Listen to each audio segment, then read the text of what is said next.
Good morning students, एक बार फिर इस डिजिटल क्लास में आपका स्वागत है। पिछले क्लासेस में हमने एक important natural resource land resource के बारे में पढ़ा था।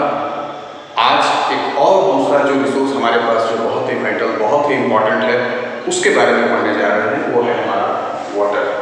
इस वाटर शब्द से आप बहुत पहले से परिचित हैं। यदि इस वाटर का आप केमिकल फॉर्मूला जानना चाहें तो वो केमिस्ट्री के क्लासेस में आपने पढ़ा होगा। इस वाटर को हम लोग H2O के नाम से भी जानते हैं, यानी हाइड्रोजन और ऑक्सीजन गैस के कॉम्बिनेशन से ये पानी बनता है। ये तो एक रासायनिक प्रक्रिया की बात है। वाटर क्यों हमारे लिए इम्पोर्टेंट है? Water is called life supporting liquid.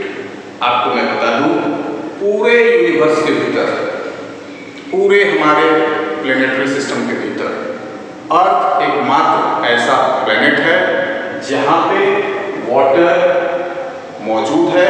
और सबसे इम्पोर्टेंट बात है कि ये वाटर जो है वो लिक्विड फॉर्म में मौजूद है।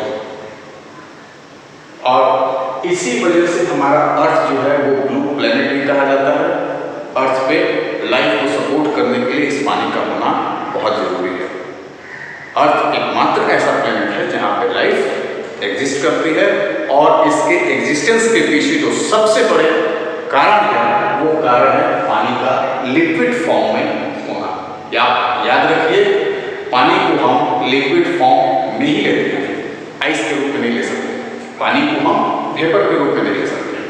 हमें जीने के लिए पानी चाहिए तो वो लिक्विड फॉर्म में होना चाहिए। इसीलिए हम लोग वाटर को बोलते हैं लाइफ सपोर्टिंग लिक्विड। अब आइए इसके बारे में और चीजों को जानते हैं। सबसे पहले डिपेंडेंस ऑफ वाटर। वाटर पे हम किस तरह से डिपेंडेंट हैं? पहली बात, जीने के लिए हमें पानी की जरूरत है। कृषि के लिए हमें पानी की जरूरत है। पौधों को पानी चाहिए ताकि वो अपने फोटोसिंथेसिस के प्रोसेस को कर पाए। खेतों में सिंचाई और इरिगेशन के लिए पानी चाहिए। इतना ही नहीं, इंडस्ट्री को पानी चाहिए विभिन्न तरह के सॉल्वेंट बनाने के लिए। मैक्सिमम इंडस्ट्रियों में पानी एक रॉ मटेरियल की तरह यूज होता है। माइनिंग्स के लिए भी पानी चाहिए। हाँ, वहाँ पे हम मिनरल्स को साफ करते हैं। टेक्सटाइल इंडस्ट्री के भीतर आप चले जाइए, वहाँ हमें बहुत सारे बड़ी पैमाने पे पानी की ज़रूरत है। वहाँ हम ब्लीचिंग वगैरह का काम करते हैं। पानी से हम लोग वेपर बनाते हैं। धागा जहाँ बनता है वहाँ मॉइस्चर क्रिएट करते हैं। मॉइस्चर क्रिएट करने के लिए हमें पानी चाहिए। वाटर जो है वो हवा में वेपर के फॉर्म में है, जिसको हम लोग बोलते हैं वाटर वेपर यानी ह्यूमिडिटी। इस टर्म से हम इसको जानते हैं। तो डिपेंडेंस ऑफ वाटर के भीतर चाहे हम एनिमल्स हो, प्लांट किंगडम हो, हमारी इंडस्ट्री हो, हमारे घरेलू इस्तेमाल हो, हर जगह हमें पानी की जरूरत है। स्कार्सिटी ऑफ वाटर, पानी की कमी, आपको मैं बता दूं, पूरे अर्थ के ऊपर पानी जो है वो जिसे हम यूज करते हैं, ह्यूमन कंजम्पशन, वो हार्डली 1% है। 70% हमारा जो अर्थ का सरफेस है वो पानी से कवर्ड है। लेकिन इस 70% का 95-96% जो पानी है वो ओशन में, समुद्र में है, जो कि खारा है, सलाइन है। वो इतना नमकीन है कि उसे हम इस्तेमाल नहीं कर सकते, खेती में भी उसका इस्तेमाल नहीं कर सकते। 2% जो हमारा पानी है वो आइस कैप के रूप में है, ग्लेशियर के रूप में है, माउंटेन्स के ऊपर है, उसे भी हम इस्तेमाल नहीं कर सकते। तो ह्यूमन कंजम्पशन और प्लांट के लिए, इरिगेशन सिस्टम के लिए जो पानी अवेलेबल है वो हार्डली 1% पानी अवेलेबल है। इससे आप अंदाजा लगा सकते हैं कि पानी कितना मूल्यवान है, और इस नेचुरल रिसोर्स के बगैर अर्थ पे सर्वाइव करना कॉम्प्लीटली इम्पॉसिबल है। स्कार्सिटी ऑफ वाटर की जब बात करते हैं तो इसके कुछ रीजन्स को भी जानना जरूरी है। वो कौन से रीजन्स है जिसकी वजह से स्कार्सिटी ऑफ वाटर को हम फेस करते हैं। सबसे पहले देखिए, अनइक्वल डिस्ट्रीब्यूशन ऑफ रेनफॉल। यदि आप ग्लोबली पूरे विश्व में रेनफॉल का आप देखना चाहें, आंकड़ा क्या है, तो वो निकल के आता है 92 सेंटीमीटर पर ईयर। भारत की यदि बात करते हैं तो वो आंकड़ा निकल के आता है 120 सेंटीमीटर पर ईयर, यानी ग्लोबल स्टैंडर्ड से हम थोड़ा आगे हैं। तो ये बहुत खुश होने की बात नहीं है। ये जो इंडिया का ग्लोबल स्टैंडर्ड के साथ जो हम कंपेयर कर रहे हैं, तो भारत में पानी का जो डिस्ट्रीब्यूशन है, रेनफॉल प्रेसिपिटेशन जो है वो उसका जो डिस्ट्रीब्यूशन है वो अनइक्वल है। गुवाहाटी, असम, चेरापूंजी ये 1000 सेंटीमीटर तक एवरेज रेनफॉल रिसीव करता है, लेकिन डेजर्ट एरिया में चले जाए तो 15 से 20 सेंटीमीटर, राजस्थान में 15 से 20 सेंटीमीटर का रेनफॉल रिकॉर्ड होता है। ज़्यादातर रेनफॉल जो है, हेवी रेनफॉल जो है वो कोस्टल एरिया में है, समुद्री एरिया के आसपास है। केरला में रेनफॉल के लिए हम मानसून पे डिपेंडेंट हैं। दूसरी चीज ग्राउंड वाटर डिप्लीशन, ये क्या है? जमीन के भीतर जो पानी है, जब भी बारिश होती है, सरफेस के ऊपर जो पानी है वो सिर्फ बाई सिर्फ जमीन के भीतर नीचे के लेयर में जाता है और रॉक्स के भीतर भी इकट्ठा होते रहता है, जिसको बोलते हैं ग्राउंड वाटर। हम अपने कंजम्पशन के लिए लगातार इस ग्राउंड वाटर को, पानी को बाहर निकालते हैं, वेल के माध्यम से, डीप बोरवेल के माध्यम से, घरों में जो हम लोग मोटर वगैरह लगा के पानी को जो लिफ्ट करते हैं। तो ये तमाम चीज़ों की वजह से ग्राउंड वाटर डिप्लीशन होता है, यानी जमीन के नीचे भूमिगत जो जल है वो कम होती चली जाती है। ग्राउंड वाटर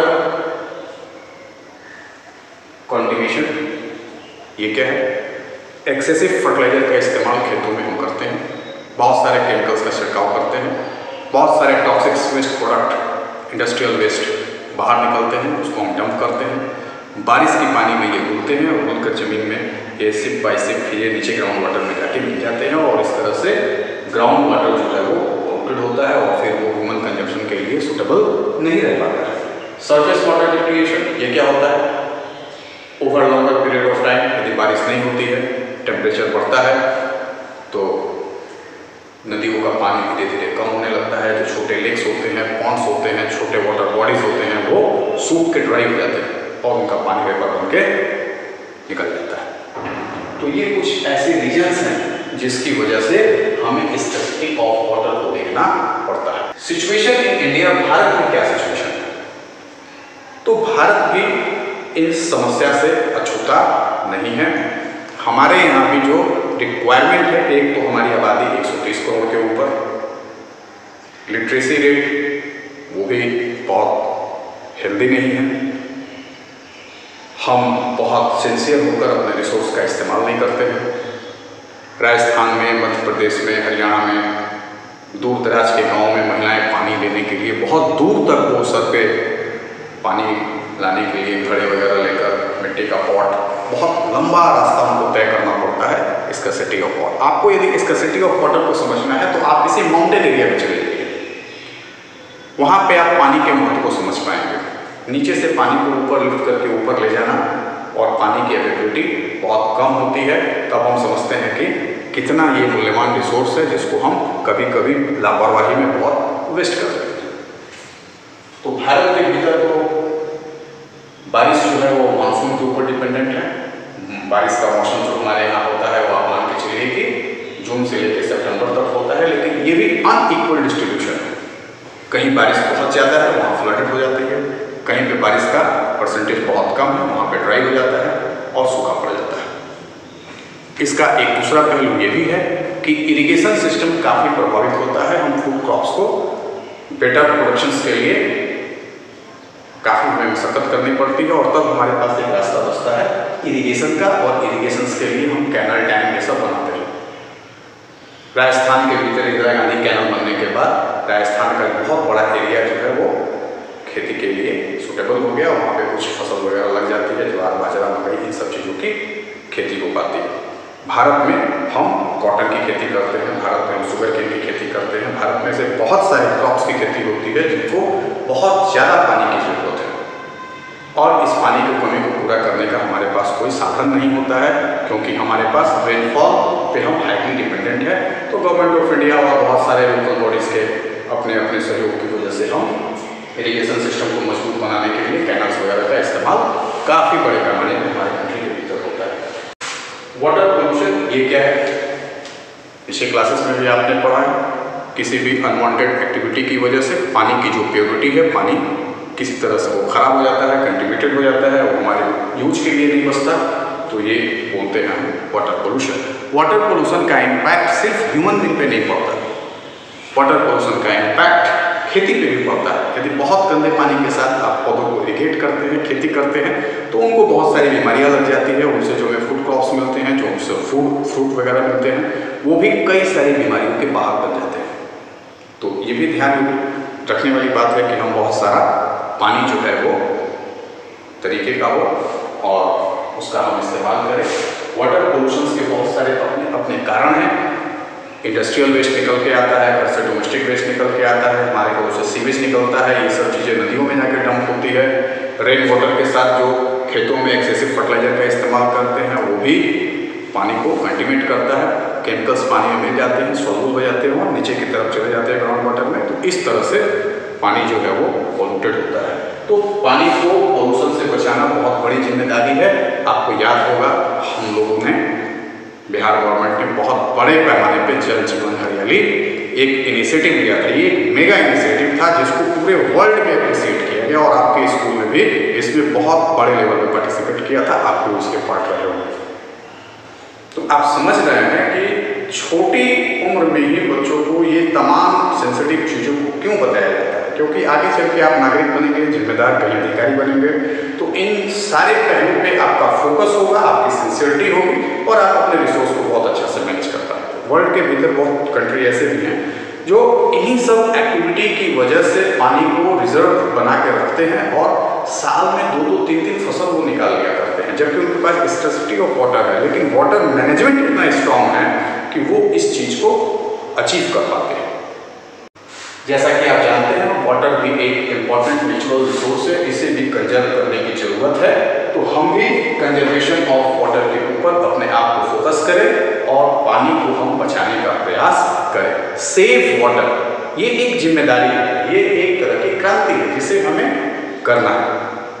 पानी को बचाने का बहुत सारे तरीके हो सकते हैं। जैसे जब हम नहाने के लिए जाते हैं, बाथ के लिए जाते हैं, तो हम बकेट का इस्तेमाल करें, हम रनिंग वाटर को इस्तेमाल न करें, उससे बहुत सारा पानी वेस्ट होता है। पानी की जो पाइपलाइन है उसमें कहीं लीकेज है, कहीं टैप खराब है, तो उसको इमीडिएट चेंज करें। ये डिप बाय डिप जो पानी गिर के बूंद बाय बूंद नुकसान होता है, इसे हम बचाएं। दूसरी चीज़, हम अपने वाटर बॉडीज़ को बहुत अच्छा बनाएं। हमारे क्षेत्र में जो भी तालाब है, नदी है, रिवर है, लेक है, उसकी साफ सफाई करके हम उसको इस लेवल पे ला दें कि वो बारिश का ढेर सारा पानी अपने आप में होल्ड कर पाए। बढ़ती हुई जनसंख्या, अर्बनाइजेशन और ह्यूमन कंजम्पशन के लिए बहुत सारा पानी का रिक्वायरमेंट, ये तमाम चीज़ें जो हैं वो कंजर्वेशन ऑफ वाटर की तरफ इशारा करते हैं कि यदि हम पानी को कंजर्व नहीं करते हैं तो एक समय ऐसा भी आ सकता है कि आने वाली पीढ़ी के पास पीने के लिए पानी न मिले। क्योंकि मैंने पहले ही बताया है कि ह्यूमन कंजम्पशन के लिए जो पानी अवेलेबल है वो हार्डली 1% है। समुद्र का पानी हम पी नहीं सकते, उसे हम खेती में यूज नहीं कर सकते। आइस कैप पे जो पानी है, जो कि सॉलिड फॉर्म में है, आइस के फॉर्म में है, उसका भी इस्तेमाल नहीं कर सकते। वाटर वेपर का भी हम इस्तेमाल नहीं कर सकते। तो ये सब चीज़ों को हमें समझना होगा कि वाटर क्यों इम्पॉर्टेंट है, वाटर पे हमारी डिपेंडेंसी किस तरीके से है, हमारे देश में स्कैर्सिटी ऑफ वाटर होता है, हमारा सिचुएशन भारत के भीतर कैसा है और स्कैर्सिटी ऑफ वाटर के लिए कौन कौन सारे फैक्टर्स जिम्मेदार हैं। बढ़ती हुई आबादी के चलते हम लोगों ने फॉरेस्ट को बहुत नुकसान पहुंचाया है, जंगलों को काटा है। जंगल जो है वो बारिश कराने में सहायक होते हैं। वो कैसे?